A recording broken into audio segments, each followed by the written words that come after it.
Historia de la Orquesta Sinfónica. Desde que existen los instrumentos, los músicos han estado juntándolos en distintas combinaciones. Pero no fue hasta hace 400 años en que estos músicos comenzaron a formarse en combinaciones fijas que derivarían en la actual orquesta moderna. Por aquel entonces, los músicos tocaban los instrumentos que tenían a su alcance. A partir de 1500, en la época conocida como Renacimiento, la palabra consort se empezó a usar para designar un tipo de instrumentistas que hacían música juntos o en concierto. Los primeros compositores del Renacimiento no solían decir para qué instrumento estaban escribiendo una parte. Pero alrededor de 1600 en Italia, el compositor Claudio Monteverdi quiso cambiar las cosas. Sabía exactamente qué instrumentos quería para acompañar su ópera Orfeo, estrenada en 1607, y dijo exactamente qué instrumentos deberían tocar. 15 violas de diferentes tamaños, 2 violines, 4 flautas, 2 oboes, 2 cornetes, 4 trompetas, 5 trombones, un arpa, 2 clavecines y 3 órganos pequeños. Se puede ver que la orquesta del Renacimiento de Monteverdi ya estaba empezando a parecerse a lo que consideramos una orquesta. Instrumentos organizados en secciones, muchas cuerdas de arco y mucha variedad. En el siglo siguiente, hasta alrededor de 1700, el tiempo de Juan Sebastián Bach, la orquesta se desarrolló aún más. La familia de violines, violín, viola, violonchelo y contrabajo, reemplazaron a las violas, y este nuevo tipo de sección de cuerdas se volvió aún más central. La dirección musical en la orquesta barroca recayó en los instrumentos de teclado, con el clavecinista u organista como líder. Otros compositores dirigían con un bastón que golpeaban contra el suelo para marcar el pulso. Es el caso de Jean-Baptiste Lully, encargado de la música en la corte francesa, que, por cierto, murió a causa de una herida que se hizo al clavarse el bastón en el pie. Lully contribuyó a dar forma fija a la orquesta con su agrupación llamada Los 24 Violines del Rey. La orquesta barroca quedó entonces constituida y organizada en varias secciones. Cuerda, con violín, viola, violonchelo y contrabajo, que desempeñaba un papel fundamental en la orquesta. Bajo continuo, con el clave, que junto con la cuerda era la base de la orquesta y tocaba acordes que rellenaban la armonía. Se situaba en medio de la agrupación para dirigirla, aunque básicamente se limitaba a dar entradas.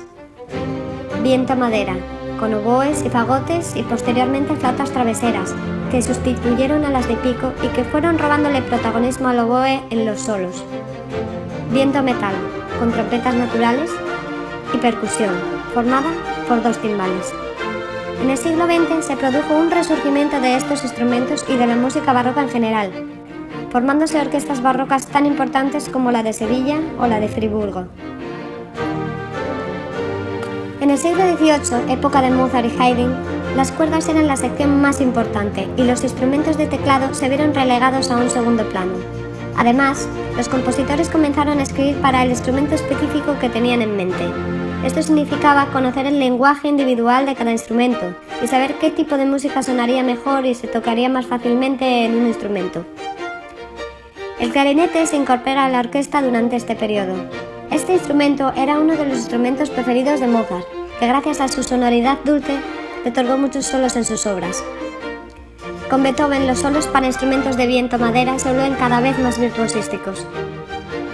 El primer violinista concertino dirigía la actuación de la orquesta desde su silla, pero a veces un director lideraba la parte de actuación con gestos, usando un pedazo de papel blanco enrollado que era fácil de ver para los músicos. Esto evolucionó en la batuta que los directores usan hoy en día. A partir del siglo XIX y a medida que la orquesta se hacía más grande, los directores y compositores como Felix Mendelssohn comenzaron a colocarse en un podio y dirigir desde el frente.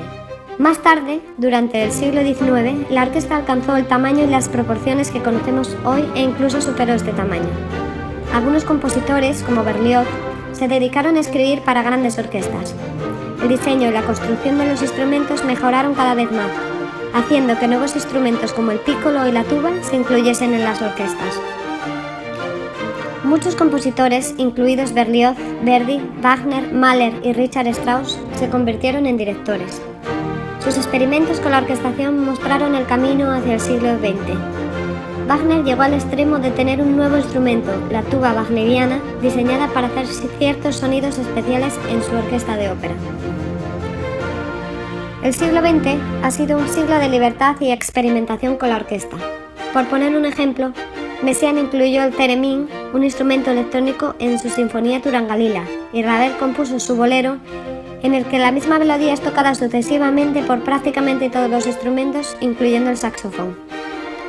También ha sido una época de directores superestrellas, con figuras como Karajan o Abbado, ya que el director tiene cada vez más responsabilidad y visibilidad. La orquesta básica del siglo XIX todavía existe, y los compositores a veces agregan o restan instrumentos, según el efecto que quieran obtener. Es posible ver una sección de percusión enormemente ampliada o un grupo de 5 flautas traveseras. Pero la orquesta aún tiene más o menos la misma forma, una gran sección de cuerdas, secciones más pequeñas para instrumentos de viento madera, instrumentos de viento metal, percusión, arpa y piano.